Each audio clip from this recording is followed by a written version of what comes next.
কড়াইতে গরম জল করতে দিয়েছি, কিন্তু কি রান্না করছি রেসিপি তোমাদের সাথে শেয়ার করে দিই চলো। আর দিয়ে দিচ্ছি চেরা কাঁচা লঙ্কা, আর অ্যাড করে দিচ্ছি পরিমাণ মতো নুন।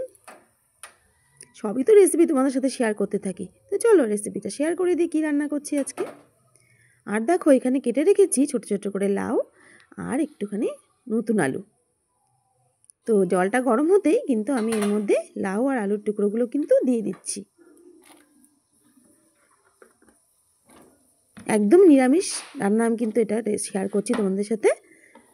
এবার আমি কিন্তু একটা ঢাকনা চাপা দিয়ে কিছুক্ষণ এর জন্য এই সবজিটাকে সেদ্ধ করে নিচ্ছি।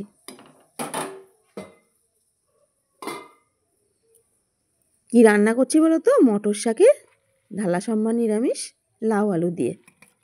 এই যাই জন্য মটর শাকগুলোকে ভালো করে ক্লিন করে নিচ্ছি। আর এখন তো উইন্টার সিজনে মটর শাকটা অ্যাভেলেবেল, মটর শাক যেমন ভাজা খাওয়া যায় তেমনি কিন্তু এইভাবে নিরামিষ করলেও ভালো লাগে। তো দেখো লাউ আলুটা কিন্তু সেদ্ধ হয়ে গেছে। এবার দিয়ে দিচ্ছি আমি পরিমাণ মতন হলুদ, মানে মোটামুটি 1 চামচ মতো হলুদ কিন্তু এর মধ্যে আমি দিয়ে দিচ্ছি। দিয়ে এটাকে আরও কিছুক্ষণ আমি কুক করে নিচ্ছি।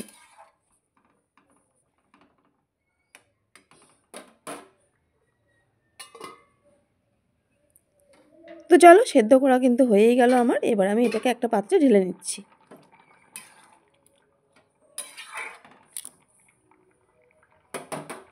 কড়াইতে বসিয়ে দিয়েছি তেল গরম। এবার যেহেতু ডালের বড়ি দেবো এটাতে, ডালের বড়িতে একটু ভেজে নিচ্ছি। এখানে আমি কলাই ডালের বড়ি নিয়েছি, নিয়ে এটাকে লাল করে একটু ভেজে তুলে রাখছি।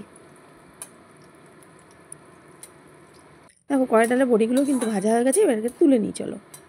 এবার ওই গরম তেলে দিয়ে দিয়েছি আমি শুকনো লঙ্কা, তারপর দিলাম 5 ফোড়ন।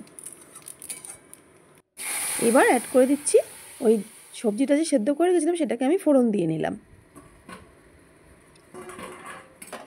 ভালো করে সবজিটাকে ঝোলের মধ্যে একটু মিশিয়ে নিচ্ছি। এবার একটা ঢাকনা চাপা দিয়ে কিছুক্ষণ কিন্তু আমি এটাকে ফুটিয়ে নিচ্ছি।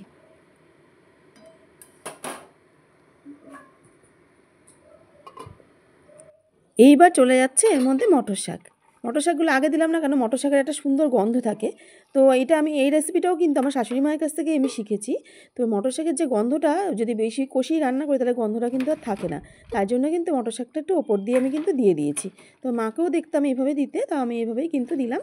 দিয়ে এটাকে চলো ঢাকনা চাপা দিয়ে কিছুক্ষণের জন্য কুক করে নিই। তো মোটামুটি 2 মিনিটস কুক করে নিয়েছি, আর পাতাগুলো মজে গেছে। এবার ভালো করে কিন্তু সবজির সাথে আমি এটাকে মিশিয়ে নিচ্ছি।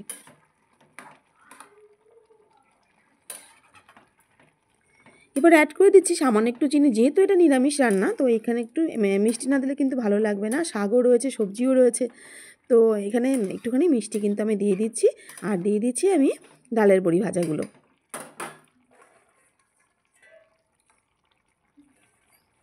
যারা তোমরা ভেজ দিয়ে মানে ভেজ খাও আর কি, তারা কিন্তু এই রেসিপিটা ট্রাই করতে পারো একবার। খেতে অসম্ভব ভালো লাগে। ভালো করে একটুখানি তরকারিটা একটু নাড়া দিয়ে নিচ্ছি আর কি সবজিটা। এবার একটা ঢাকনা চাপা দিয়ে 2 মিনিটের জন্য কুক করে নিই। তো 2 মিনিটস পর ফিরে এলাম, পারফেক্টলি রেডি হয়ে গেছে কিন্তু মটর শাকের লাউ দিয়ে ঢাড়া সম্মান নিরামিষ। কেমন লাগলো সম্পূর্ণ রেসিপিটা আমাকে কিন্তু অবশ্যই কমেন্ট বক্সে তোমরা জানাতে ভুলো না বন্ধুরা। গরম ভাতে কিন্তু দারুণ লাগবে। চটপট জানাও কেমন লাগলো তোমাদের এই রেসিপিটা। আর অবশ্যই কিন্তু এটা ট্রাই করে দেখো, আশা করছি তোমাদেরও কিন্তু ভালো লাগবে।